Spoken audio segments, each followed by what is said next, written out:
आखिरी जो हमने तीनों को साथ में देखा था, मांझी, चिराग और उपेंद्र कुशवाहा, तो बड़ा कंफर्टेबल सिचुएशन में थे।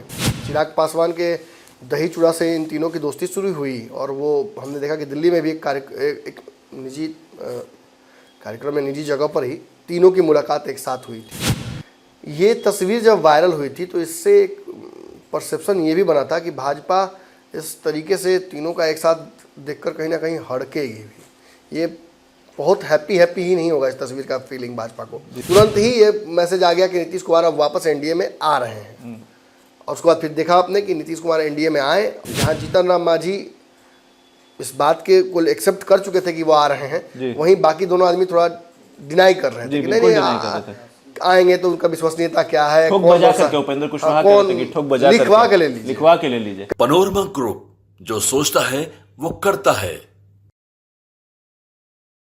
नमस्कार, आप देख रहे हैं भारत लाइव और एक बार हम फिर से हाजिर हैं आपके सामने अपनी भारत लाइव की एक खास पेशकश गेम बड़ा लेकर के। आपको बता दें कि बीजेपी के यू टर्न से तमाम जो उसके घटक दल हैं वो कहीं ना कहीं असहज हो रहे हैं और अनकंफर्टेबल हो रहे हैं। आपको बता दें आज ही उपेंद्र कुशवाहा नीतीश कुमार से मिलने जाते हैं और वहीं दूसरी तरफ जीतन राम मांझी जो है वो अपने मंत्रिमंडल विस्तार को लेकर के कहते हैं कि हम लोगों ने जो एनडीए में शामिल हुए हैं, हम लोगों ने यही रखा था डिमांड शुरू में भी और अभी भी उसी पे कायम है कि हमारे जो पार्टी है उससे 2 मंत्री बनने चाहिए। और तीसरी तरफ जो चिराग पासवान है उनको लेकर के ये कहा जा रहा है कि एनडीए में नीतीश कुमार के शामिल हो जाने से वो काफ़ी अनकंफर्टेबल हो गए हैं और जो बैलेंस है वो नहीं बना पा रहे हैं एनडीए से। आपने देखा है कि जो चिराग पासवान के यहाँ दही चूड़ा की दावत हुई थी उसमें तमाम जो एनडीए के घटक दल थे, उस वक्त नीतीश कुमार उसमें शामिल नहीं हुए थे, काफ़ी कंफर्टेबल थे। आप उपेंद्र कुशवाहा देख लीजिए या जीतन राम मांझी देख लीजिए, लेकिन अब जो है वो सारा समीकरण, जो सारा जो बैलेंस है वो बिगड़ गया है नीतीश कुमार के आने से। कहा यही जा रहा है कि तीनों दल जो है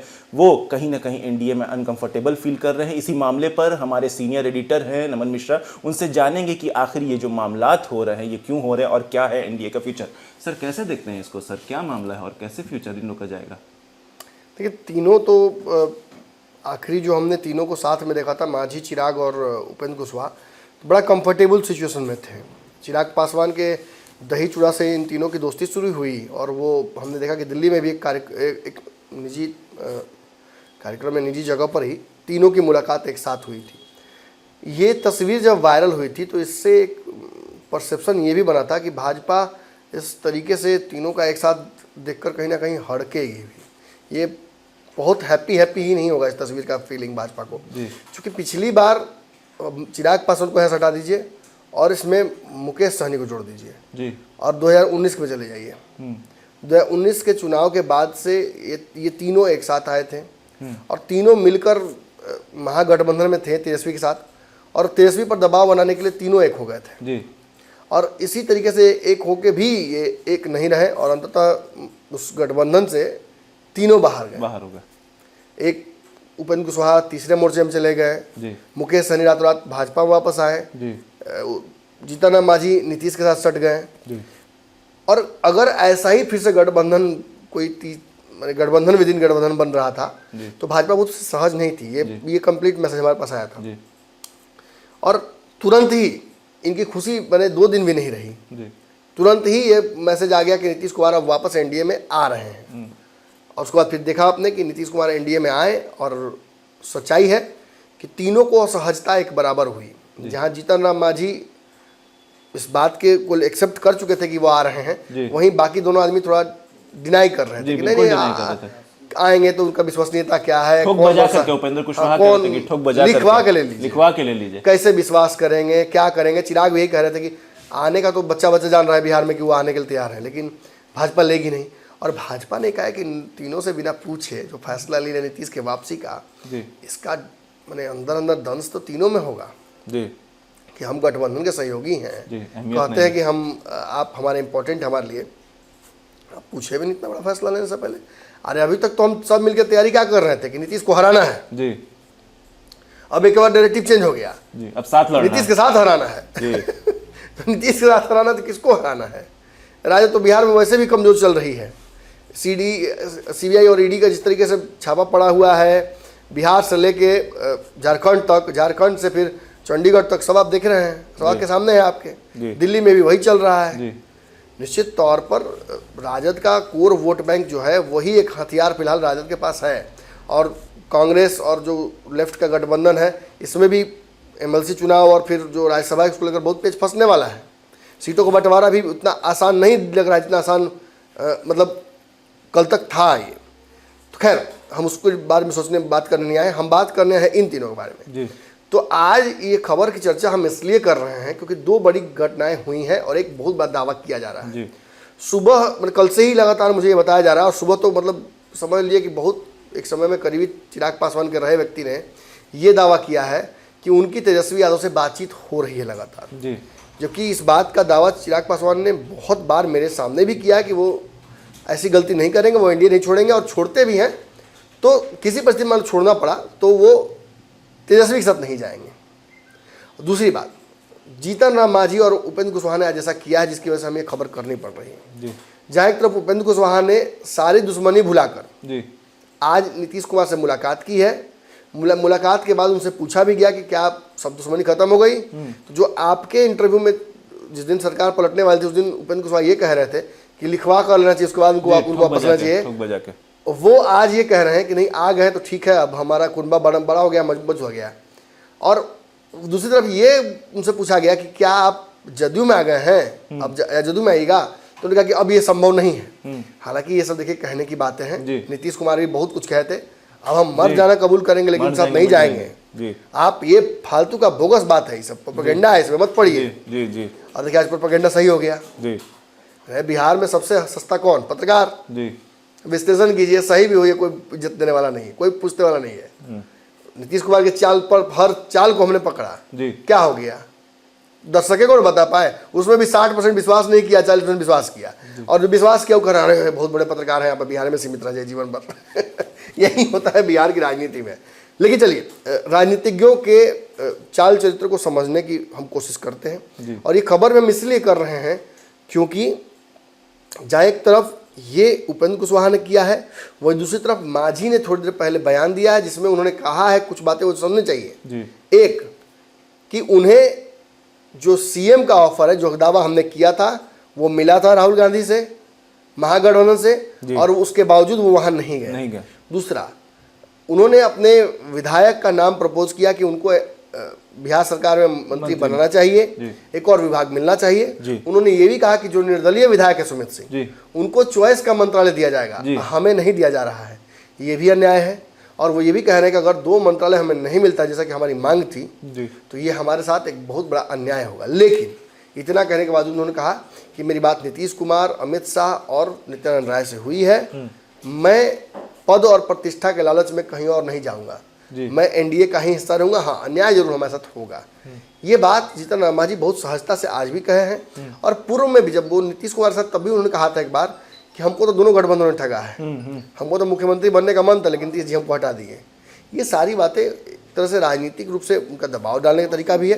तो ये साबित क्या करता है? देखिए साबित ये करता है कि जीतन राम मांझी नीतीश कुमार के साथ धीरे धीरे अपने आप को सहज करते जा रहे हैं, कंफर्टेबल करते जा रहे हैं, और वो जानते हैं कि भाजपा बहुत कुछ दे नहीं पाएगी उनको, क्योंकि उनको बिहार में चाहिए, एक सीट तो भाजपा उनको कैसे देगी लोकसभा में, लेकिन जो बाकी कुछ नेगोशिएट करना है वो नीतीश से करना है।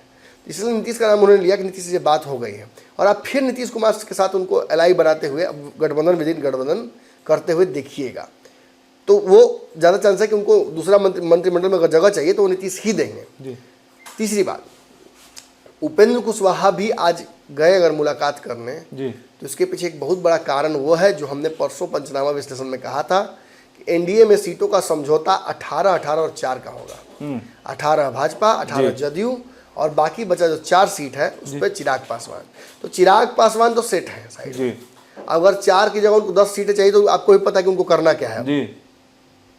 इस गठबंधन में तो संभव नहीं है। अब गठबंधन बदलकर 40 पर लड़ जाए जैसे पिछली बार लड़े थे, या 10 अगर बातचीत तेजस्वी से हो गई जाए लड़िए, वहां आपका दाल गलेगा नहीं, क्योंकि वहां तो CM in waiting Tejashwi Yadav है, और आपको डिप्टी सीएम तो चाहिए नहीं, तो हमने देख लिया इस बार, तो आप कहीं ना कहीं वहां भी फंस जाइएगा। तो ऐसे में बचते ये दोनों हैं। मांझी का तो आप समझ ही गए कि उनका क्या है इंक्लानेशन, वो तो नीतीश के साथ, जहाँ नीतीश वहाँ मांझी, भले कितनी भी बात हो जाए। आप देखिए कि जहाँ उनकी लड़ाई इतनी बड़ी हुई सदन में, पीएम मोदी तक बोले कि उन्होंने अपमान किया है मांझी का, और ऐसे अपमान रमविलास का किया था, और एक प्लेन में मुलाकात हुई दोनों की और कहते हैं मांझी जी कि हम तो हमको सॉरी बोले तो माफ़ कर दिए। जी तो ये सब भी चलता है बिहार के राजनीति में। लेकिन उपेंद्र कुशवाहा वाली बात जो हमने विश्लेषण में कही थी कि उपेंद्र कुशवाहा को अब अपने पार्टी के सिंबल पर चुनाव लड़ते हम शायद न देखें, जी इस बात का दबाव अब पड़ेगा। क्यों? क्योंकि सम्राट चौधरी डिप्टी सीएम है, इसी समाज से आते हैं। जी नीतीश कुमार लवकुशे में ही आते हैं, वो सीएम है। तो कितना को बना देगी भाजपा? सब लवे कुश में दे देगी। उपेंद्र कुशवाहा का बार्गेनिंग पावर थोड़ा कमजोर हुआ है। मैंने 2-3 टर्म यूज किया था, जिसमें से एक था कि Chirag Paswan will now become a problem child, और उपेंद्र कुशवाहा का थोड़ा नेगोशिएटिंग पावर जो है वो कमजोर होता है नीतीश कुमार के आ जाने से। इसका मतलब ये नहीं कि वो इम्पोर्टेंट नहीं है, अनावश्यक रूप से विवाद भी भाजपा क्रिएट नहीं करना चाहेगी, क्योंकि उसको पता है कि 3-4% वोट तो हर जगह डैमेज करने की कैपेसिटी उपेंद्र कुशवाहा भी रखते हैं अगर नीतीश के खिलाफ जाए तो। देखा गया कि काराकाट से बार बार दावेदारी भी कर रहे हैं। किए भी, काराकाट है, सुपौल है, जहानाबाद है, वाल्मीकि नगर है, सीतामढ़ी है, कई सीटों पर उपेंद्र कुशवाहा की दावेदारी है। बट ये कंफर्म जरूर हो गया है इस वक्त कि इसमें से ज़्यादातर जो सीटें हैं वो उनको नहीं मिलेंगी। काराकट सीट पर सिटिंग सांसद जदयू का है, उसकी टिकट काट कर इन्हें किसी तरीके से अपने लेना है। तो आप समझिए कि जदयू के सिटिंग सांसद का टिकट काटने की कैपेसिटी मोदी जी को तो नहीं है, वो नीतीश कुमार ही कर सकते हैं जी। तो उसी के लिए गए होंगे। दूसरी बात, एक सीट तो उनको और चाहिए बचाने के लिए अपना जी, तो दूसरी सीट के लिए भी हो सकता है कि नेगोशिएट करने गए हों, लेकिन दूसरी सीट के प्रत्याशी साथ में नहीं गए हैं जी, अकेले गए हैं। इसलिए शक होता है मुझे। उपेंद्र कुशवाहा की राजनीति पर मैं हमेशा शक करता रहता हूँ, और आज कहीं ना कहीं मेरी उस विश्लेषण को जिसमें मैंने कहा था कि उपेंद्र कुशवाहा के पास कोई रास्ता नहीं है, उन्हें नीतीश कुमार से नतमस्तक होना ही पड़ेगा। भाजपा ने ऐसी स्थिति उत्पन्न कर दी है जी, बिल्कुल ऐसी स्थिति ही कर दी, करिए या क्या।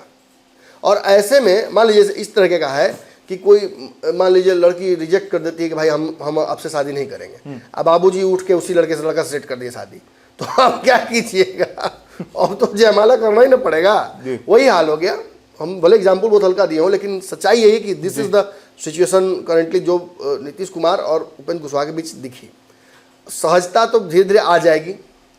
नीतीश अगर उनको रिवॉर्ड करेंगे तो वो फिर पुनः नमस्कारम में हो चले जाएंगे, शामिल हो जाएंगे, नमस्कारम में हो जाएंगे। लेकिन हाँ, पार्टी विलय फिलहाल करते हुए मुझे नजर नहीं आ रहा, दूर दूर तक ऐसी संभावनाएं नहीं है।